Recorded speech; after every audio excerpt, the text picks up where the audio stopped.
The year was 1874. The grand halls of Blenheim Palace echoed with the cries of a newborn child. He was no ordinary boy. He was born into the wealthy and powerful Churchill family.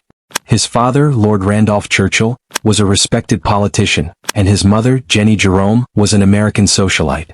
But despite his privileged birth, young Winston Leonard Spencer Churchill struggled in his early years. As a child, Winston was far from an ideal student. He hated mathematics, was terrible at Latin, and often found himself in trouble. His teachers considered him lazy and undisciplined. He lacks focus, they would say. His father, disappointed in him, rarely showed affection. Instead, he criticized Winston, believing he would never achieve anything great. Yet Winston was different. He may have struggled in school, but he had something special, an unbreakable spirit. He was fascinated by war stories, history, and the idea of leading people.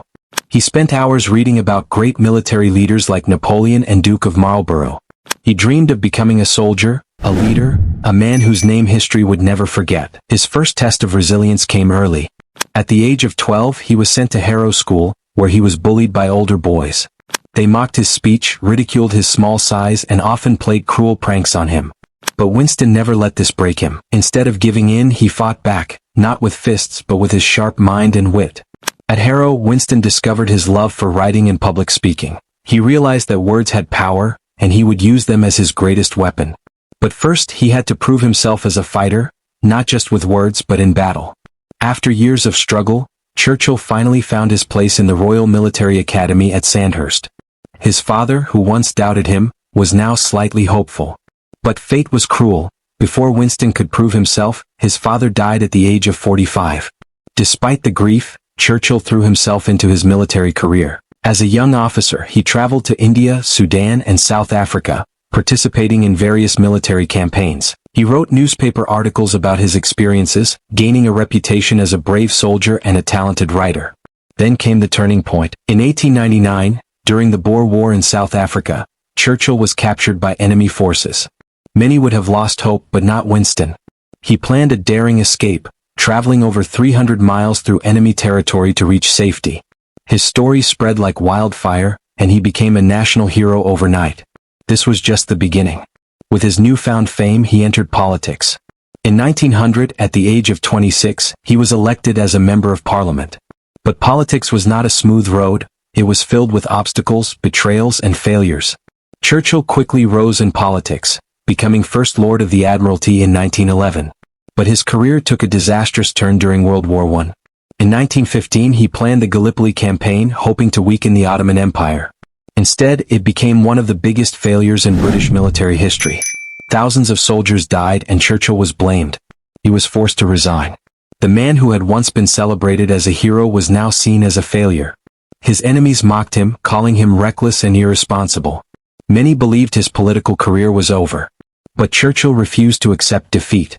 Instead of hiding in shame, he went to the battlefield himself, joining the army in the trenches of World War I. He fought alongside ordinary soldiers, earning their respect. He learned valuable lessons about war, leadership, and resilience. After the war, he slowly rebuilt his political career, becoming Chancellor of the Exchequer. But once again, fate tested him. During the 1930s, when Adolf Hitler rose to power in Germany, Churchill warned Britain about the coming danger. Yet no one listened. The government wanted peace, and Churchill was seen as a troublemaker. He was pushed to the sidelines, his warnings ignored. As the world moved closer to another great war, Churchill found himself alone, powerless, and forgotten. But history had a different plan for him. In September 1939, World War II began. Hitler had invaded Poland, and Britain was finally forced to act. As bombs rained down on Europe, Britain needed a leader who would not surrender, someone with the strength to fight no matter the odds. There was only one man who fit that description: Winston Churchill. In May 1940, Churchill became the Prime Minister of Britain. At that moment, Britain stood alone. France had fallen, and Nazi Germany seemed unstoppable. The British people were terrified, and many believed surrender was the only option. But Churchill refused. He stood before the British Parliament and delivered one of the most powerful speeches in history. "We shall fight on the beaches, we shall fight on the landing grounds, we shall fight in the fields and in the streets, we shall fight in the hills, we shall never surrender." His words electrified the nation. Instead of giving in to fear, the people of Britain stood strong. They fought bravely in the Battle of Britain, defeating Hitler's air force and proving that they would not fall.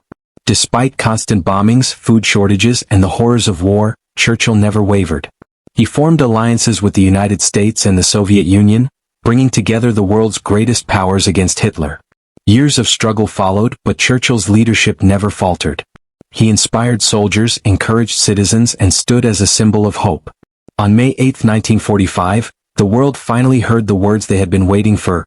Germany had surrendered. World War II in Europe was over. Britain had won. Churchill stood before the cheering crowds in London, tears in his eyes. He had led his nation through its darkest hour and emerged victorious.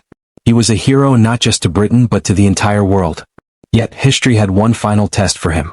Just months after victory, Churchill faced a shocking defeat. He lost the general election and was removed as Prime Minister.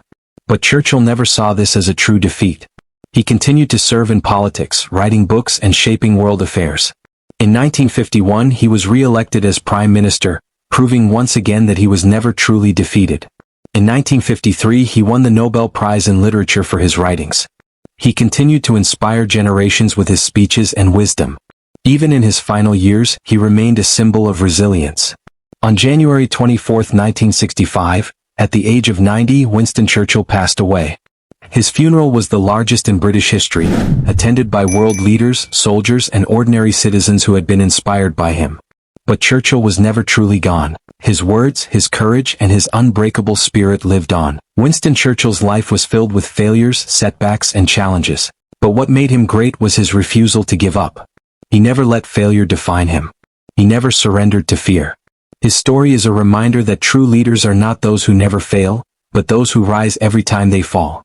As Churchill himself once said, "Success is not final, failure is not fatal. It is the courage to continue that counts." And that is why Winston Churchill was the leader who never knew defeat.